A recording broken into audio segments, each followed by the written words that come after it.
اس کے بعد یہ ہے کہ سند متصل ہو، وہ اپنے جس استاد سے بیان کر رہا ہے اس سے اس کی ملاقات بھی ہو، ایسا نہ ہو کہ اس کے مرنے کے بعد یہ پیدا ہوا ہو، اس کے پیدا ہونے سے پہلے وہ مر گیا ہو۔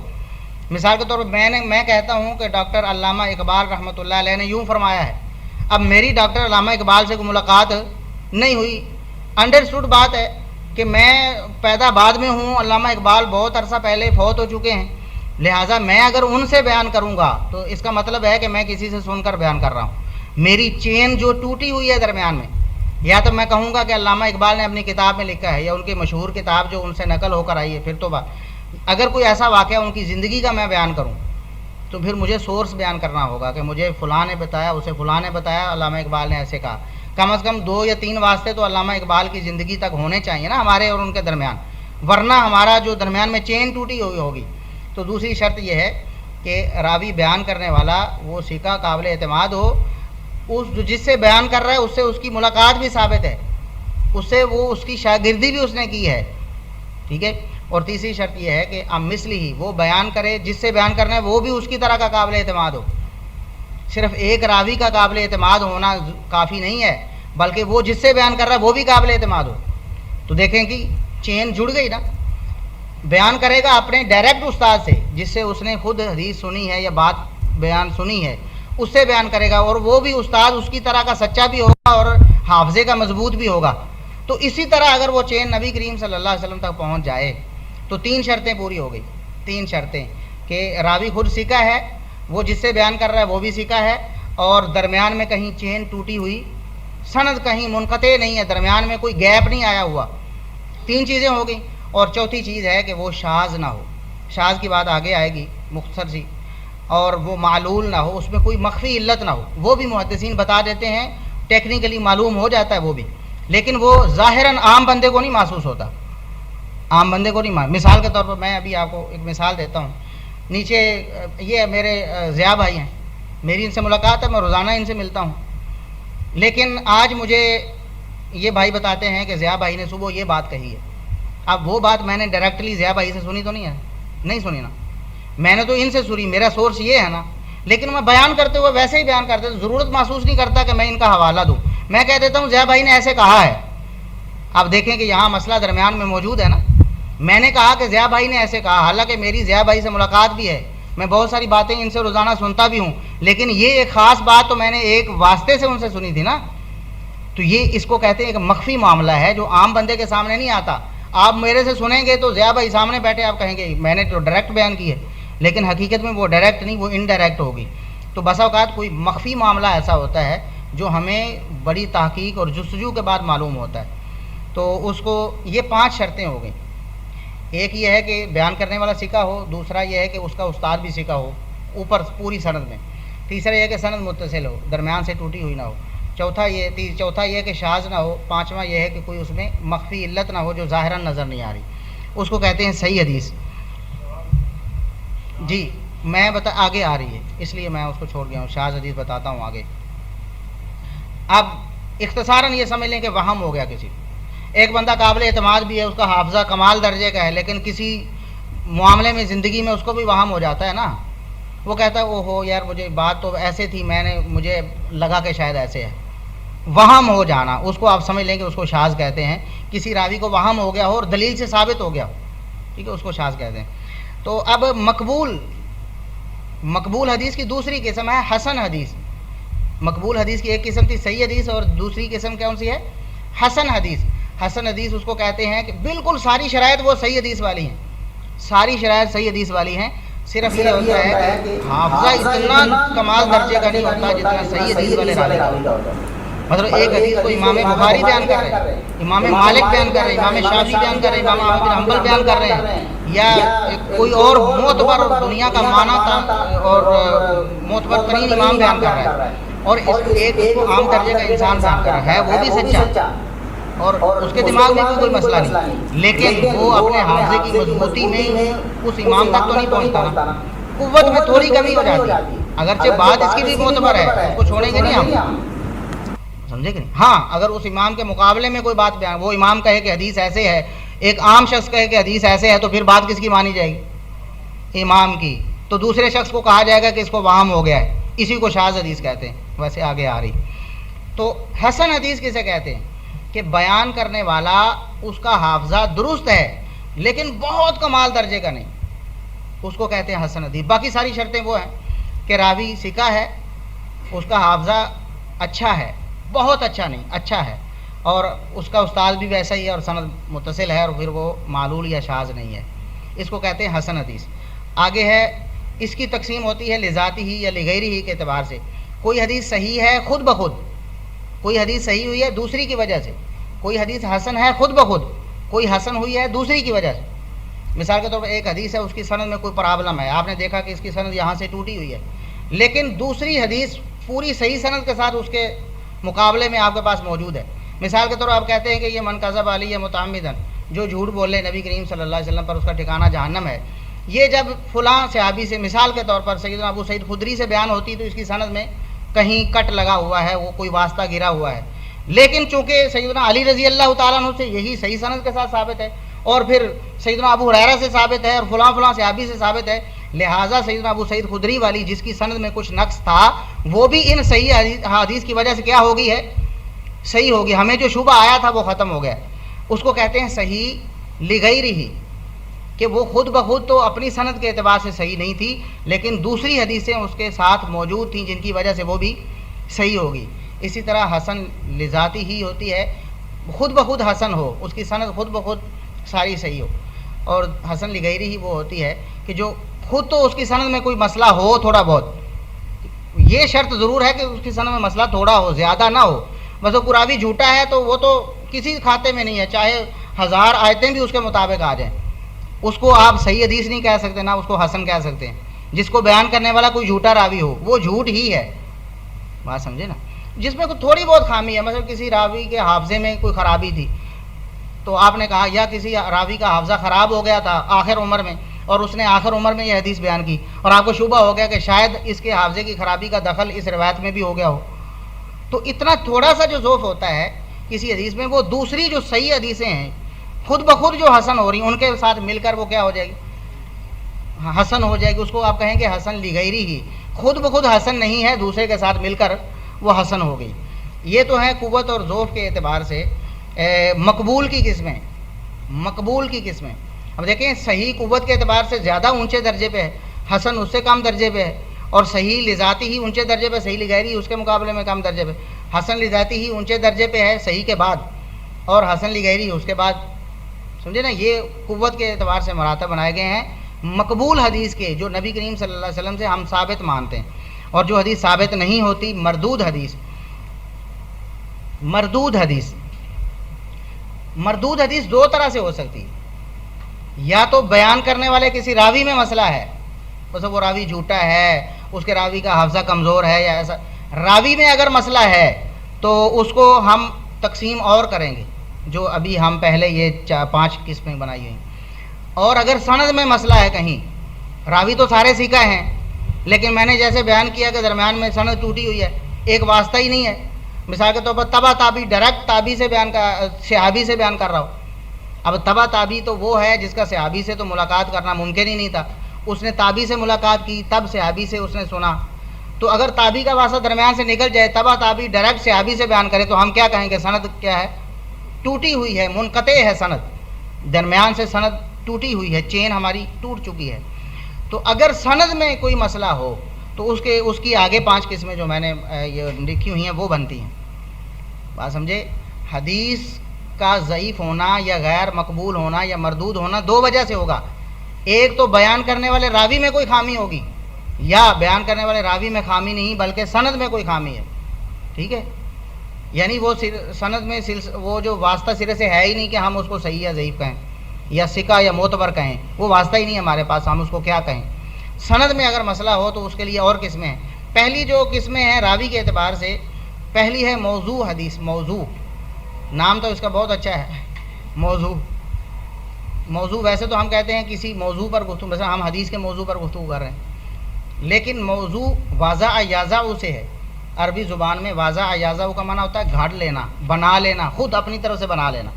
موضوع حدیث ایسی حدیث جس کو کسی نے خود اپنی طرف سے گھڑ لیا ہو اور کہہ دیا ہو نبی صلی اللہ علیہ وسلم نے ایسے فرمایا، اور سمجھے نا. اب صحابہ تو سارے کے سارے عادل ہیں نا, وہ تو ایسا کام سوچ بھی نہیں سکتے. صحابہ کے بعد ہی کوئی ایسا راوی ہوگا. وہ تابعین میں بھی ہو سکتا ہے, تبع تابعین میں بھی ہو سکتا ہے, اور ان سے پیچھے جو راوی ان میں بھی ہو سکتا ہے. کسی کا بھی دماغ خراب ہو سکتا ہے, وہ اپنی طرف سے ایک حدیث گھڑ کر کہہ سکتا ہے کہ مجھے فلاں فلاں نے بتائی, نبی کریم صلی اللہ علیہ وسلم نے یوں فرمایا. سورس وہ بھی بیان کر رہا ہوگا, لیکن خود جو سورس کی بنیاد ہے وہی صحیح نہیں. اب ایک جھوٹا شخص کہے کہ مجھے مثال کے طور پر ایک بہت بزرگ آدمی نے بتایا ہے, تو بزرگ آدمی کی بزرگی تو بعد میں ہے, پہلے تو اس کا جھوٹ ہم دیکھیں گے کہ یہی سچا نہیں ہے. یہ سچا ہو تو ہم یقین کریں گے نا بزرگ نے فرمایا ہوگا. تو موضوع اس حدیث کو کہتے ہیں جس کو بیان کرنے والا کوئی راوی جھوٹا ہو. بس جھوٹا وہ راوی ہوتا ہے جو نبی کریم صلی اللہ علیہ وسلم کی حدیث میں جھوٹ بولتا ہے, کہتا ہے کہ یہ حدیث نبی کریم صلی اللہ علیہ وسلم نے فرمائی ہے, جب مجھے اس واسطے سے پہنچی, حالانکہ وہ کوئی نہیں ہو, اپنی طرف سے گھڑی ہوتی ہے اس نے. اس کو کہتے ہیں موضوع حدیث, جس کو بیان کرنے والا کوئی جھوٹا راوی ہو. دوسری ہے متروک حدیث. متروک حدیث ایسی حدیث جس کو بیان کرنے والا راوی وہ سخت قسم کا ضعیف ہو, مطلب اس کے کردار میں فسق و فجور ہو. اس کا حدیث میں جھوٹ بولنا تو ثابت نہیں ہے, لیکن وہ فاسق و فاجر ہے, قابل اعتماد ہی نہیں ہے. اس کو ویسے ہی لوگ اچھا نہیں سمجھتے. اس کی حرکتیں اس طرح کی مطلب اسلام کے خلاف ہیں, شریعت کے خلاف ہیں. تو ایسا راوی جس کے کردار پر حرف ہو, تو اس کی وجہ سے وہ روایت کیا ہو جائے گی؟ متروک, چھوڑ دی گئی. تارا کا یترک کو مانا ترک کر دینا, چھوڑ دینا. متروک چھوڑ دی گئی حدیث. اگرچہ وہ جھوٹا نہیں ہے, لیکن وہ اس قابل نہیں ہے کہ حدیث بیان کرے, اس کی حدیث کو چھوڑ دیا جاتا ہے. آگے ہے منکر حدیث. منکر حدیث, منکر ایسی حدیث کو کہتے ہیں جس کو بیان کرنے والا راوی خود ضعیف ہو. راوی خود ضعیف ہو اور حدیث بھی ثقہ راویوں کے خلاف بیان کر رہا ہو. مطلب اسی طبقے میں اسی استاد کے باقی 3-4 شاگرد جو ہیں وہ سچے ہیں سارے کے سارے, ان کا حافظہ بھی ٹھیک ہے سب کا, وہ حدیث کو کسی اور طرح بیان کر رہے ہیں کہ نبی کریم صلی اللہ علیہ وسلم نے یوں فرمایا. ایک راوی جو خود ضعیف ہے, اس کے کردار میں مسئلہ ہے یا اس کے حافظے میں مسئلہ ہے, وہ ان کے الٹ بیان کر رہا ہے. اس روایت کو کیا کہیں گے؟ یہ روایت منکر ہے. یہ روایت منکر ہے. اس روایت کو کہتے ہیں جو ایک ضعیف راوی دیگر ثقہ راویوں کے مقابلے میں بیان کرے, ان کے خلاف بیان کرے. اس کے بعد ہے شاذ حدیث. شاذ حدیث. اب منکر اور شاذ میں ایک ہی فرق ہے, ایک لفظ کا فرق ہے. منکر اس روایت کو کہتے ہیں جس کو ضعیف راوی ثقہ راویوں کے خلاف بیان کرے, اور شاذ اس روایت کو کہتے ہیں جس کو ثقہ راویوں کے خلاف بیان کرے. ثقہ راوی ایک ہے, اس کے مقابلے میں کئی ثقہ راوی ہیں. مثال کے طور پر ایک استاد ہے, اس کے 10 شاگرد ہیں, کلاس میں بیٹھے ہیں سارے کے سارے ہی. استاد نے ایک بات کی ہے, اس کو 9 جو شاگرد ہیں وہ کسی اور طرح بیان کر رہے ہیں کہ استاد صاحب نے یوں فرمایا ہے. 10واں اس کو کسی اور طرح بیان کر رہا ہے وہ بھی سیکھا, اچھا ہے, سچا ہے, لیکن ظاہر ہے سننے میں کبھی کوتاہی ہو سکتی ہے نا, کسی کو بات بھول بھی سکتی ہے. وہ 5 سال بعد جو اگر بیان کر رہا ہے تو ظاہر ہے اس کو الٹ پلٹ خلط ملط ہوگی بات. وہ سچا ہے, سیکھا ہے, لیکن بیان کرنے میں اسے خطا ہو گئی. اس خطا کا پتہ ہمیں کیسے؟ اپنی عقل سے نہیں کہ ہم نے کہا ویسے ہی خطا.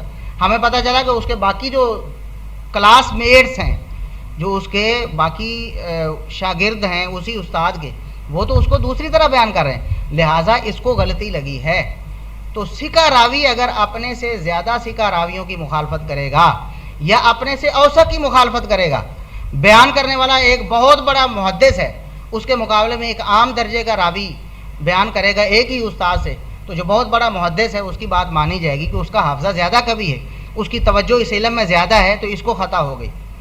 بات سمجھے؟ شاذ اس حدیث کو کہتے ہیں ایک ثقہ راوی اپنے سے زیادہ ثقہ, جو بڑا ثقہ ہے اس کی مخالفت کر دے, یا زیادہ ثقات کی, زیادہ ثقہ راویوں کی مخالفت کر دے, اس کو کیا کہتے ہیں؟ شاذ. اور اب ہے ضعیف حدیث. اب یہ کچھ خاص اقسام تھی, ہیں تو یہ بھی ساری ضعیف. ہم جب ضعیف بولتے ہیں اس کا مطلب ہے نبی کریم صلی اللہ علیہ وسلم سے ثابت ہے نہیں ہے, تو یہ صحیح کے مقابلے میں ہے. صحیح حدیث کی جو شرطیں یا حسن حدیث کی ہم نے جو شرطیں بیان کی, ان میں سے کوئی ایک بھی شرط رہ جائے تو وہ حدیث کیا ہو جاتی؟ ضعیف ہو جاتی. مثال کے طور پر راوی جو بیان کرنے والا ہے وہ اس کا کردار صحیح نہیں ہے, تو وہ حدیث کیا ہو جائے گی؟ ضعیف. باقی سب کچھ ٹھیک ہو, سند بھی چین ساری کی ساری متصل ہو, کہیں گیپ نہ آیا ہو, ٹھیک ہے, اور اس کے استاد سارے کے سارے سیکھا ہوں, لیکن ایک راوی بھی اگر اس کا کردار ٹھیک نہیں یا اس کا حافظہ خراب ہو گیا ہے, آپ کو پتہ چل گیا کہ اتنی عمر کے بعد اس کا حافظہ جواب دے گیا تھا, وہ تو مطلب ایسی باتیں کرتا تھا جو حقیقت میں ہوتی نہیں تھی, تو اس دور میں جو اس سے سنے گا حدیث تو اس کی حدیث قابل اعتبار نہیں ہوگی. ہم کہیں گے کہ اس کا حافظہ خراب ہو چکا ہے. حدیث کا معاملہ ہے نا, نبی کریم صلی اللہ علیہ وسلم کا فرمان کا معاملہ ہے, شریعت کا معاملہ ہے, تو ہم شک و شبہ کو برداشت نہیں کرتے. تو اس طرح یہ ضعیف حدیث اس کو کہتے ہیں کہ صحیح حدیث کی شرطوں میں سے کوئی ایک شرط ٹوٹ جائے, سند میں کہیں چین ٹوٹ گئی ہے تب بھی ضعیف حدیث ہے. اس کی قسمیں ویسے آگے آ رہی ہیں. تو اوور آل جو حدیث مردود ہوتی ہے, جو ثابت نہیں ہوتی, اس کو بھی ضعیف حدیث کہہ دیتے. تو آپ ضعیف حدیث کی تعریف اگر آپ سے کوئی پوچھے تو آپ یہ کریں گے کہ صحیح حدیث کی جس میں شرطیں نہ پائی جائیں, ساری شرطیں نہ ہوں یا کوئی ایک بھی شرط رہ جائے تب بھی حدیث ضعیف ہو جاتی. اب ہے ضعیف حدیث کی تقسیم کی ہے اتصال سند کے اعتبار سے. اتصال کا معنی ہوتا ہے ملنا, سند چین کو کہتے ہیں. چین ملی ہوئی ہے, آپس میں کڑیاں ملی ہوئی ہیں تو سند متصل ہے, اور اگر کڑی ٹوٹ گئی ہے کہیں تو اس کو کیا کہیں گے, سند منقطع ہو گئی ہے. تو سب سے پہلی معلق حدیث ہے. معلق کہتے ہیں لٹکائی ہوئی چیز کو, معلق لٹکائی ہوئی ہے. ہم کہتے ہیں فلاں کو اس نے معلق کر رکھا ہے, یعنی کوئی فیصلہ نہیں کر رہا اس بارے میں, بس بات کو لٹکایا ہوا ہے, کسی طرف نہیں لگا رہا. تو معلق یہ پنکھا ہے مثال کے طور پر, یہ ہم کہیں گے یہ چھت سے معلق ہے, یعنی اس کا ایک سرا اوپر تو لگا ہوا ہے, نیچے اس کا کوئی واسطہ نہیں. یہاں زمین سے لے کر اوپر پنکھے تک تو کچھ نہیں ہے نا, پنکھے سے لے کر اوپر چھت تک واسطہ ہے. تو ایسی حدیث کو معلق کہتے ہیں. نیچے آپ ذرا نقشے کو دیکھیں جو میں نے بنایا ہوا ہے نقشہ. اگر کوئی کہے کہ فلاں صحابی نے کہا ہے کہ رسول اللہ صلی اللہ علیہ وسلم نے فرمایا, اس کو کیا کہیں گے, معلق حدیث ہے. کہ صحابی تک, امام سے لے کر تبع تابعی اور پھر تابعی اور پھر صحابی, یہ درمیان میں واسطے ذکر نہیں کیے گئے. ڈائریکٹ کہہ دیا گیا کہ نبی کریم صلی اللہ علیہ وسلم نے فرمایا, یا ڈائریکٹ کہہ دیا گیا کہ فلاں صحابی نے نبی کریم صلی اللہ علیہ وسلم سے نقل کیا ہے. صحابی سے لے کر یا نبی کریم صلی اللہ علیہ وسلم سے لے کر امام تک جو بیان کرنے والا ہے سند سرے سے نہیں ہے تو اس کو کیا کہیں گے, معلق. بات سمجھے؟ معلق ایک طرف سے چین ٹوٹی ہوئی ہے, وہ کون سی ہے, امام یا محدث والی سند بیان کرنے. میں مثلا بیان کرتا ہوں, میں کہتا ہوں کہ نبی کریم صلی اللہ علیہ وسلم نے فرمایا, تو یہ حدیث کیا ہے, معلق ہے. میں کہتا ہوں فلاں صحابی نے فرمایا, یہ حدیث کیا ہے, معلق ہے. میرے سے لے کر آگے تک, یعنی جہاں سے میں بیان کر رہا ہوں وہاں تک سند کیا ہے, ٹوٹی ہوئی ہے, اس کو کہیں گے معلق ہے حدیث. دوسری ہے مرسل. اب یہ بالکل اس کے الٹ ہے. معلق کیا ہے کہ اس ہمارے والا سرا ٹوٹا ہوا ہو. مرسل یہ ہے کہ نبی کریم صلی اللہ علیہ وسلم سے سرا ٹوٹا ہو, یعنی نبی کریم صلی اللہ علیہ وسلم سے بیان کرنے والا تو صحابی ہونا چاہیے نا. اور اگر کوئی تابعی کہے کہ نبی کریم صلی اللہ علیہ وسلم نے فرمایا, پیچھے ہم سے لے کر تابعی تک سند موجود ہے, ساری چین جڑی ہوئی ہے, لیکن تابعی کہتا ہے کہ نبی کریم صلی اللہ علیہ وسلم نے فرمایا, تو کیا ایسا ممکن ہے؟ تابعی تو وہ ہوتا ہے جس نے نبی کریم صلی اللہ علیہ وسلم کی زیارت نہیں کی, ملاقات نہیں کی, ورنہ تو وہ صحابی ہوتا. اب اگر تابعی بیان کرے گا تو اس کا مطلب یہ ہے کہ درمیان میں کچھ گیپ ہے.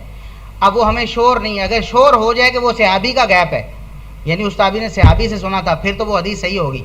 لیکن اگر تابعی نہ بتائے تو ہو سکتا ہے اس نے اپنے جیسے تابعی سے ہی سنا ہو. اور ایسے بھی ممکن ہے, کئی مثالیں ایسی ہیں, 3-4 واسطے ایک ہی طبقے میں چلے جاتے ہیں, مطلب تابعی سے بیان کرتا پھر صحابی تک پہنچتے ہیں, تو ہمیں شور نہیں ہوتا. تو اگر ہماری طرف سے, امام کی طرف سے سند ٹوٹی ہوئی ہو, اس کو کیا کہتے ہیں, معلق. اور اگر نبی کریم صلی اللہ علیہ وسلم سے ہی سند ٹوٹ جائے, یعنی بیان کرنے والے صحابی نہ ہوں, تابعی ڈائریکٹ بیان کر رہے ہوں, تو اس کو کیا کہیں گے, مرسل. مرسل حدیث ہے. آگے ہے معضل. آگے ہے منقطع. منقطع کو پہلے سمجھ لیں, معضل بھی منقطع ہی کی ایک قسم ہوتی. منقطع کہتے ہیں کہ نہ تو شروع سے سند ٹوٹی ہوئی ہے نہ آخر سے ٹوٹی, بلکہ درمیان سے کہیں ٹوٹی ہوئی. شروع سے اگر بہت سارے واسطے نہیں ہوں گے تو اس کو معلق کہیں گے. آخر سے صحابی کا واسطہ اگر نہیں ہوگا, صحابی ویسے میں کہہ رہا ہوں, ورنہ تو پتہ ہی نہیں ہوتا کہ صحابی ہے یا کون ہے, یعنی نبی کریم صلی اللہ علیہ وسلم سے ڈائریکٹ تابعی بیان کر رہا ہوگا تو اسے کہیں گے مرسل. اور اگر ان کے درمیان کہیں سند ٹوٹی ہوئی ہوگی, درمیان میں مثلا تابعی سے بیان کرنے والا تبع تابعی نہیں ہے, تو اس کو ہم کیا کہیں گے, منقطع, کہ درمیان سے سند ٹوٹی ہوئی ہے. اور معضل کہتے ہیں اگر دو واسطے, دو طبقے اکٹھے گرے ہوئے ہوں. مثال کے طور پر ایک امام کہتا ہے کہ مجھے تابعی نے حدیث بیان کی, امام کہتا ہے مجھے تابعی نے حدیث بیان کی, تو امام سے لے کر تابعی تک دو واسطے ہیں, ایک تو تبع و اتباع تابعین اور دوسرا تبع تابعی, دو واسطے گرے ہوئے ہیں. اس کو کیا کہیں گے, معضل ہے, یعنی ڈبل منقطع جسے آپ کہتے ہیں, اس کی چین ڈبل ٹوٹی ہوئی ہے, اس کو معضل کہتے ہیں. آگے ہے مدلس حدیث. یہ ہماری بات تقریباً مکمل ہو گئی ہے. مدلس حدیث جس میں تدلیس کی گئی ہو, اب ایک تو ہے انقطاع، درمیان سے سند ویسے ہی ٹوٹی ہوئی ہے، ٹھیک ہے، آپ کو نظر آ رہی ہے کہ یہ چین ٹوٹی ہوئی ہے، وہ تو ہوتی منقطع، اس کو معلق کہیں گے، اس کو مرسل کہیں گے، جو بھی ٹوٹنے کا انداز ہو، شروع سے ٹوٹی، آخر سے ٹوٹی، درمیان میں ٹوٹی، اور ایک ہی لگاتار 2 دفعہ ٹوٹی، یہ ساری تو قسمیں ہو گئیں۔ اور ایک قسم ہے کہ سند ٹوٹی ہوئی ہوتی ہے لیکن نظر نہیں آتی، وہ جو مثال میں نے آپ کو ضیاء بھائی والی دی تھی کہ ضیاء بھائی سے میری ملاقات بھی ہے، صبح و شام بات بھی ہوتی ہے، لیکن ایک بات مجھے آپ نے بتائی کہ ضیاء بھائی نے ایسے کہا، تو میں نے آپ کا واسطہ سورس ذکر کیے بغیر ضیاء بھائی سے ذکر کر دیا کہ ضیاء بھائی نے یوں کہا ہے، آپ مجھے بتائیں کہ سند میں گیپ آ گیا کہ نہیں، لیکن آپ کو نظر نہیں آئے گا، آپ تو کہہ رہے ہیں بھی دیکھیں یہ تو ضیاء بھائی کے ساتھ ہی رہتے ہیں تو انہوں نے سنی ہوگی نا تبھی بیان کی ہے، تو اس کو کہتے ہیں مدلس حدیث، کہ جو بیان کرنے والا جس سے بیان کر رہا ہے اس کے ساتھ اس کا واسطہ تعلق بھی ہے، ملاقات بھی ہے، اس کا شاگرد بھی ہے، لیکن یہ بات اس نے ڈائریکٹلی نہیں سنی، اس نے انڈائریکٹلی سنی ہے، اور وہ سورس اس نے درمیان سے گرا دیا، اس کو کہتے ہیں مدلس حدیث۔ اور ایسی حدیث بھی ضعیف ہوتی ہے کیونکہ جو سورس گرایا ہے ہمیں تو نہیں پتا وہ کون سا ہے،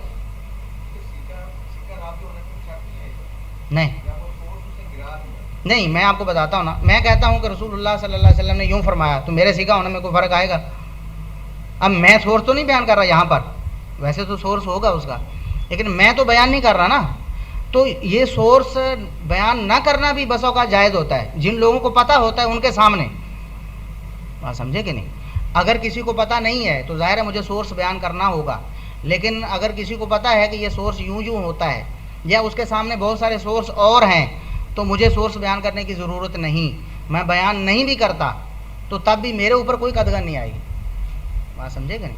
اور بس اوقات اس کا سبب امتحان بھی ہوتا تھا، ایک استاذ ہے نا وہ اپنے شاگردوں کا امتحان بھی لیتا ہے کہ یہ مطلب میری بات کو سمجھ بھی رہے ہیں کہ نہیں، یہ غلطی کو پکڑ بھی سکتے ہیں کہ نہیں، تو وہ جان بوجھ کر سند میں سے ایک راوی کو گرا دیتا ہے، بھی جو بیٹھے ہوئے ہیں یہ جاگ بھی رہے ہیں کہ نہیں، بس ویسے پڑھی جا رہے ہیں اور سنی جا رہے ہیں، بس ٹھیک ہے جی استاد جی آپ نے جو فرمایا حق فرمایا، تو یہ مطلب وہ جب غلط جان بوجھ کر استاد بسا کا میتھ سمجھاتے ہوئے وہ غلط کر دیتا ہے، ٹھیک ہے، وہ کہتا ہے کہ 4 جمع 8 جو ہوتے ہیں وہ 13 ہوتے ہیں، تو اگر کوئی نہ بولے تو کہتا ہے سارے سوئے ہوئے ہیں، بس سمجھے کہ نہیں؟ بسا کا سبب یہ بھی ہوتا ہے سند میں سے وہ سورس جان بوجھ کر گرا دیا جاتا ہے، اور گرایا جاتا ہے عام بندے کو پتہ نہیں چلتا، عام بندہ تو کہے گا بھی دیکھیں یہ تو استاد شاگرد ہیں تو ظاہر ہے اس نے استاد سے ہی بیان کیا ہوگا، اچھا وہ اگر جھوٹا ہوتا تو وہ کہتا کہ میں اگر جھوٹا ہوں تو میں کہوں گا کہ ضیاء صاحب نے یوں کہا، میں نے سنا ضیاء صاحب سے، یا ضیاء صاحب نے مجھے کہا، حالانکہ مجھے نہیں کہا تب تو میں جھوٹا ہوں نا،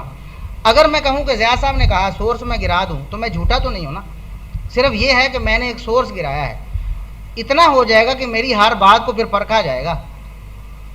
جو راوی ایسے ہیں جو سورس درمیان سے گراتے ہیں اپنے استاد کے درمیان سے، اپنے اساتذہ سے بھی انڈائریکٹلی بیان کرتے ہیں، ان کے بارے میں پھر یہ قاعدہ قانون بن جاتا ہے کہ جہاں بھی وہ صحیح یہ کہیں گے نا میں نے اپنے استاد سے سنا ہے یا میرے استاد نے مجھے یوں کہا ہے، تب ہی اس کی بات بغیر کسی تحقیق کے مانی جائے گی۔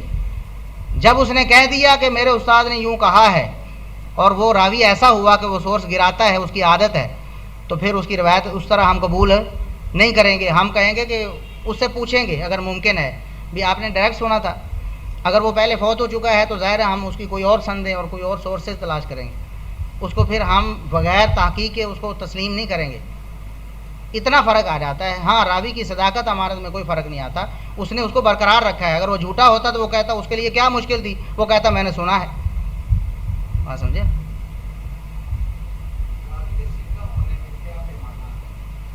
پیمانہ میں نے بتایا ہے کہ ایک تو اس کا کردار اچھا ہو، مطلب وہ جھوٹا نہ ہو، شریعت کا متبع، میں بتاتا ہوں شریعت کا متبع ہو، قرآن و سنت کو فالو کرتا ہو، فسق و فجور میں مبتلا نہ ہو، ٹھیک ہے، اس کا حافظہ قوی ہو، اس کے حافظے میں کوئی خرابی نہ ہو۔ اب آپ کہتے ہیں کہ یہ ہمیں معلوم کیسے ہوگا؟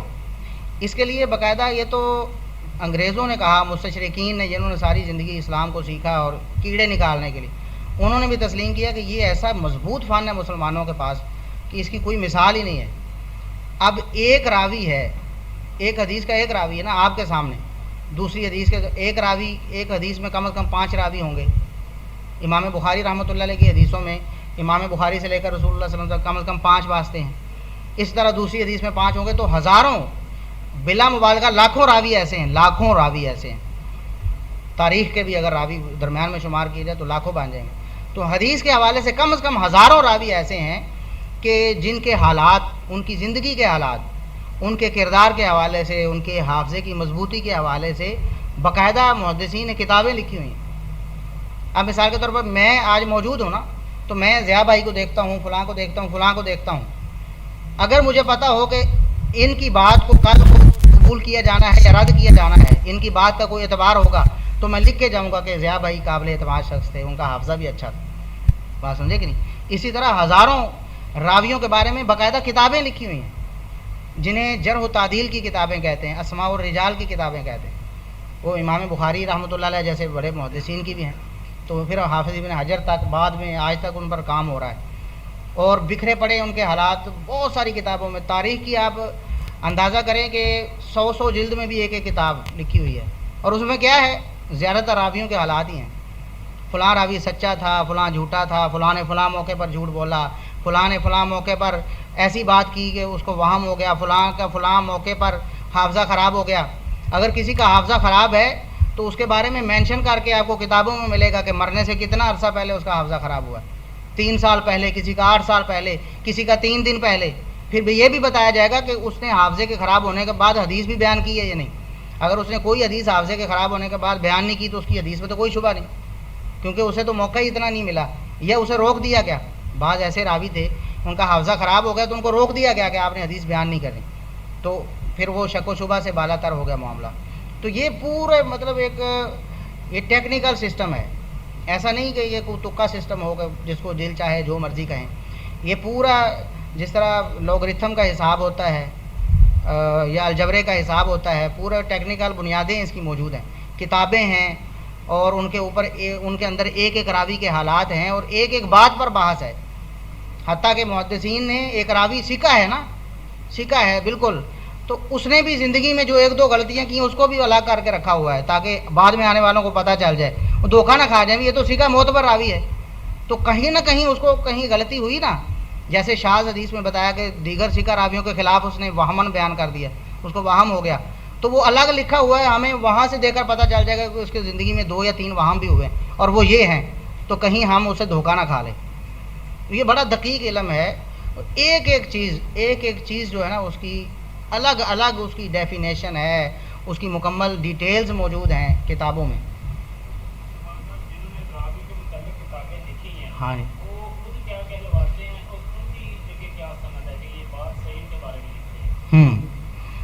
دیکھیں وہی بات ہے. مثال کے طور پر امام بخاری رحمۃ اللہ علیہ، اب ہمیں تو کوئی پتہ نہیں ہم سے لے کر امام بخاری رحمۃ اللہ علیہ تک سند کیا ہے. ویسے تو ہے، تو استاد شاگرد پڑھتے پڑھاتے آئے، لیکن ہمیں اس کی ضرورت نہیں پڑتی، کیونکہ امام بخاری رحمۃ اللہ علیہ ہمارے نزدیک قابل احترام ہے نا.